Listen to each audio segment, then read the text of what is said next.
나의 마음은 선한 것 하나 없습니다. 그러나 내 모든 것 주께 드립니다. 사랑으로 안으시고 날 새롭게 하소서. 보소서 주님, 나의 마음은 선한 것 하나 없습니다. 그러나 내 모든 것 주께 드립니다. 사랑으로 안으시고 날 새롭게 하소서. 주님 마음 내게 주소서. 내 아버지 주님 마음 내게 주소서. 나를 향하신 주님의 뜻이 이루어지도록 주님 마음 내게 주소서.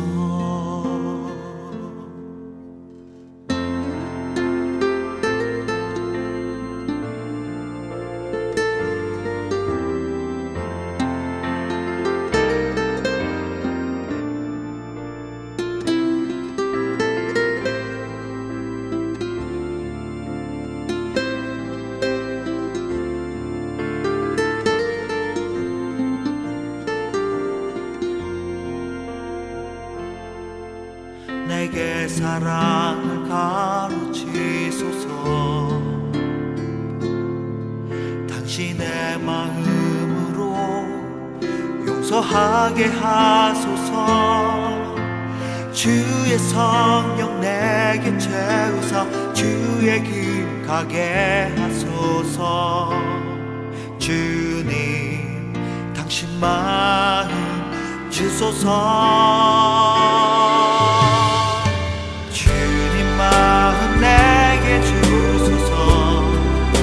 내 아버지 주님 마음 내게 주소서. 나를 향하신 주님의 뜻이 이루어지도록 주님 마음 내게 주소서. 주님 마음 내게 주소서.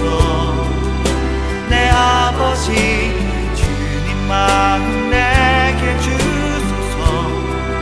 나를 향하신 주님의 뜻이 이루어지도록 주님 마음 내게 주소서.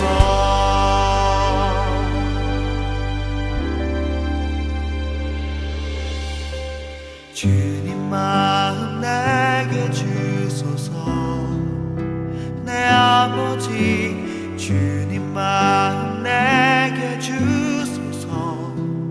나를 향하신 주님의 뜻이 이루어지도록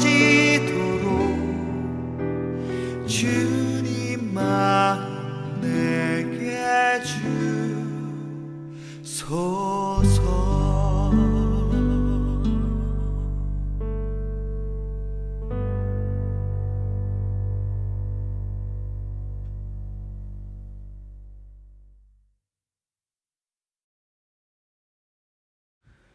오늘 우리에게 주신 하나님의 말씀은 로마서 13장 11절에서 14절까지의 말씀입니다.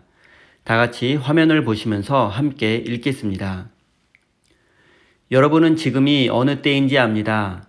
잠에서 깨어나야 할 때가 벌써 되었습니다. 지금은 우리의 구원이 우리가 처음 믿었을 때보다 더 가까워졌습니다. 밤이 깊고 낮이 가까웠습니다. 그러므로 우리는 어둠의 행실을 벗어버리고 빛의 갑옷을 입읍시다. 낮에 행동하듯이 단정하게 행합시다. 호사한 연애와 술취함, 음행과 방탕, 싸움과 시기에 빠지지 맙시다. 주 예수 그리스도로 옷을 입으십시오. 정욕을 채우려고 육신의 일을 꾀하지 마십시오. 아멘. 하나님께서 이 말씀을 통하여 우리에게 은혜 주시기를 원합니다. 하나님의 크신 사랑과 은총이 여러분의 삶에 함께 하시기를 빕니다. 오늘은 예수 그리스도로 옷을 입으십시오라는 제목으로 함께 하나님의 말씀을 나누겠습니다. 바울은 오늘 본문 말씀 속에서 하나님의 시간에 대해서 이야기하고 있습니다. 먼저 11절 말씀을 읽겠습니다. 여러분은 지금이 어느 때인지 압니다. 잠에서 깨어나야 할 때가 벌써 되었습니다. 지금은 우리의 구원이 우리가 처음 믿었을 때보다 더 가까워졌습니다. 바울이 말하는 시간은 본문에서 두 가지로 설명됩니다.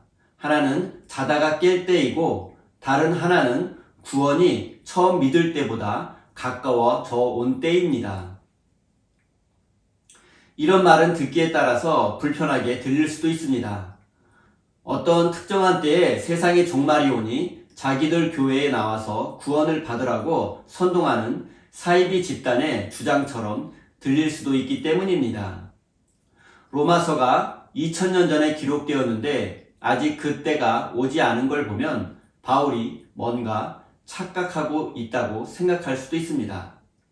이 말씀을 정확하게 이해하려면 구약으로부터 신약에 이르기까지 이어지는 시간과 역사에 대한 개념을 먼저 이해해야 합니다.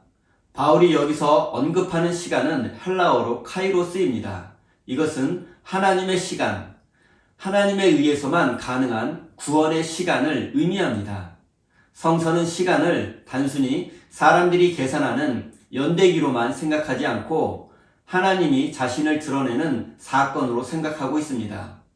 이런 점에서 예수님의 모든 사건이 모든 시간의 시작이라고 말할 수 있습니다. 현대인들은 시간을 너무나 단순하게 생각합니다. 하루는 24시간이고 1년은 365일이라고 생각합니다. 2023년이 지나면 2024년이 온다고 생각합니다. 시간이 반드시 과거에서 현재를 거쳐 미래로 흘러간다고 여기면서 객관적으로 정확하게 계산해낼 수 있는 실체로 시간을 생각하고 있습니다. 이런 시간 개념의 근거에서 인간의 평균 수명을 이야기합니다. 90살에 죽은 사람은 60에 죽은 사람보다 30년을 더 살았다고 말합니다. 이런 시간 개념이 틀린 것은 아니지만 무조건 옳다고 말할 수도 없습니다. 아인슈타인의 상대성 이론에 따르면 시간 역시 상대적이기 때문입니다. 우리가 빛의 속도보다 더 빠른 비행 물체를 타고 이동하면 시간이 다르게 흐르기 때문에 이론적으로는 시간 여행이 가능하다고 합니다. 우리 기독교인은 단순히 연대기적인 시간에 묶이는 것이 아니라 전혀 다른 시간 개념인 카이로스, 즉 하나님의 시간을 살아가는 사람들입니다.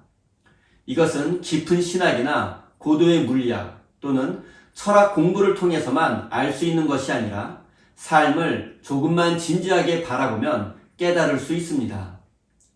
여기 인생을 바라보는 두 가지 관점이 가능합니다. 첫째는 태어나서부터 차례대로 시간을 계산하면서 살아가는 것입니다. 대다수의 사람들은 그렇게 살아갑니다. 10대, 20대, 30대, 40대 등이 됩니다. 그럴 때마다 할 일도 정해져 있습니다. 그렇게 살다가 때가 되면 죽습니다. 둘째는 기독교인은 죽음을 생명의 완성이라고 생각하기 때문에 살아있는 동안의 모든 순간이 결국 완성의 시간입니다. 즉, 매 순간이 하나님의 시간인 카이로스입니다. 이 사실을 아는 사람이라고 한다면 그는 누가 옆에서 말하기도 전에 하나님의 시간에 속한 사람처럼 살려고 노력할 것입니다. 바울의 표현을 빌리자면 어둠의 일을 벗고 빛의 갑옷을 입는 것입니다. 12절 말씀입니다. 밤이 깊고 낮이 가까워 왔습니다. 그러므로 우리는 어둠의 행실을 벗어버리고 빛의 갑옷을 입읍시다. 밤이 깊고 낮이 가까웠으니 하나님의 시간이 가까이 왔다는 것입니다. 우리는 지금 하나님의 시간 속에서 살고 있으니 당연히 어둠의 일을 벗고 빛의 갑옷을 입어야만 합니다. 하나님의 시간 속에서는 어둠 속에서 살 수 없습니다. 어둠을 물리치는 빛의 자녀의 삶을 살아야 합니다. 하나님의 시간 속에서 살고 있는 하나님의 자녀들은 날마다 어두움을 물리치며 빛의 자녀로서 살아야 합니다. 그것도 치열하게 싸워서 승리해야 합니다. 그래야만 빛의 자녀로서의 영광을 누릴 수 있기 때문입니다. 어둠을 물리치고 승리해야지만 하나님의 구원을 누릴 수 있기 때문입니다. 우리는 모두 하나님의 시간 속에 머물고 있지만 어둠에게 져서 무너지는 사람도 있고 어둠을 물리치고 하나님의 구원을 누리는 사람도 있습니다. 사랑하는 성도 여러분, 어둠의 옷을 벗고 빛의 갑옷을 입어 하나님의 나라를 위해서 충성하시는 하나님의 일꾼이 되시기를 바랍니다. 13절 말씀입니다. 낮에 행동하듯이 단정하게 행합시다. 호소한 연애와 술 취함, 음행과 방탕, 싸움과 시기에 빠지지 맙시다. 여기에 기독교인으로서 단호히 거부해야 할 것들이 열거되어 있습니다. 방탕, 술 취함, 음란, 호색, 다툼, 시기입니다. 기독교인들이 조심해야 할 나쁜 덕목들이 어디 이런 것들 뿐이겠습니까? 탐심, 거짓말, 폐륜, 폭행 등 끝이 없습니다.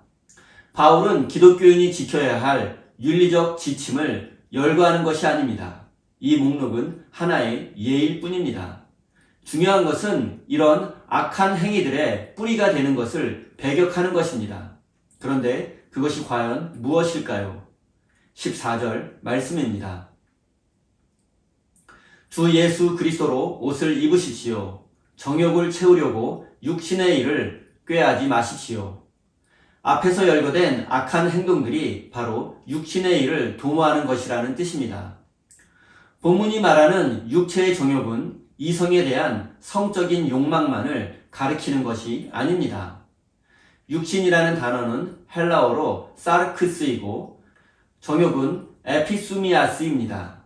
육체적인 욕망 일체를 가르칩니다. 사람이라면 육체를 떠나서는 살 수 없기 때문에 모두가 기본적으로는 육체의 욕망을 거스를 수 없습니다. 예를 들어 먹는 욕망만 해도 그렇습니다. 식욕은 참을 수 있는 것이 아닙니다. 돈에 대한 욕심도 마찬가지입니다. 어느 정도 먹고 살 정도만 벌면 되지 왜 끝없이 돈을 벌려고 할까 하고 이상하게 생각할 수도 있지만 돈에 대한 욕망도 제어하기 어렵습니다. 특히 극단적 자본주의로 흘러가고 있는 지금의 세상에서는 모든 게 돈으로 환산됩니다. 세계적인 부자들 그리고 프로 운동선수들의 몸값은 천정부지입니다. 하지만 돈이라는 게 무한정이 아니기 때문에 한쪽에 돈이 지나치게 많이 쌓이게 되면 다른 쪽은 부족할 수밖에 없습니다. 돈에 대한 욕망은 인간 세상에 비참한 결과를 초래합니다. 거기서 나쁜 권력도 나오고 나쁜 교육도 나옵니다. 정욕을 위해서 육신의 일을 도모하지 말라는 바울의 충고는 옳습니다. 그러나 그게 안 된다는 게 우리의 현실이고 우리의 문제입니다. 바울은 우리가 할 수 없는 일을 억지로 강요하는 것이 아닙니다. 강요한다면 그것은 율법주의가 되고 맙니다. 바울은 우선 우리 주 예수 그리스도로 옷을 입으라고 말합니다. 그리스도로 옷을 입어야만 육신의 일을 도모할 필요를 느끼지 못하게 되기 때문입니다.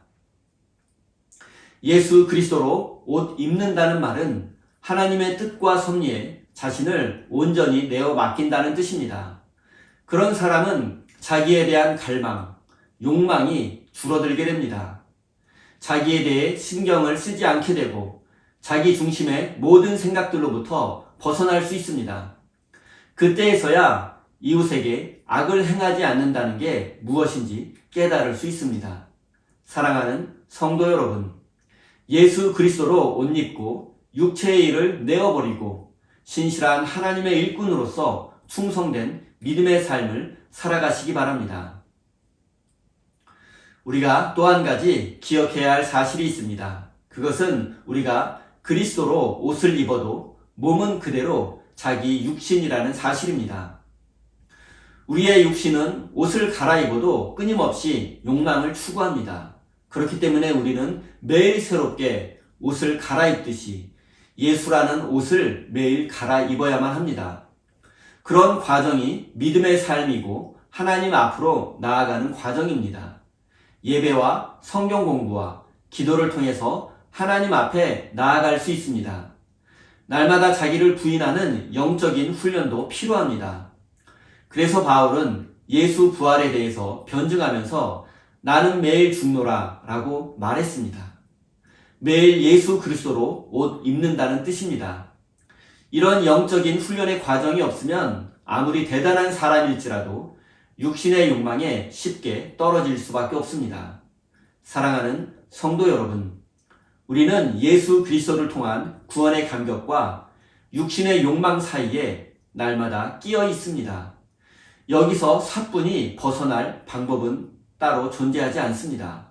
사랑하는 우리 세임교회 성도 여러분, 그러나 이 사실 하나만은 잊지 마십시오. 여러분이 예수 그리스도로 매일 옷을 갈아입는다면, 즉 예수 그리스도와 함께 죽고 사는 믿음의 삶, 구도자의 삶을 살아가려고 노력한다면 육신의 일을 도모하지 말라는 말씀이 무슨 뜻인지 깨닫게 될 것입니다. 더 나아가서 진정한 의미에서 이웃에게 악을 행하지 않는 사람이 될 수 있을 것입니다. 날마다 예수 그리스도로 옷 입어 하나님 안에서 참된 자유와 행복을 누리시는 복된 인생이 되시기를 예수님의 이름으로 축원드립니다. 우리 다 함께 주신 말씀 가슴에 새기며 기도의 자리로 나아가겠습니다.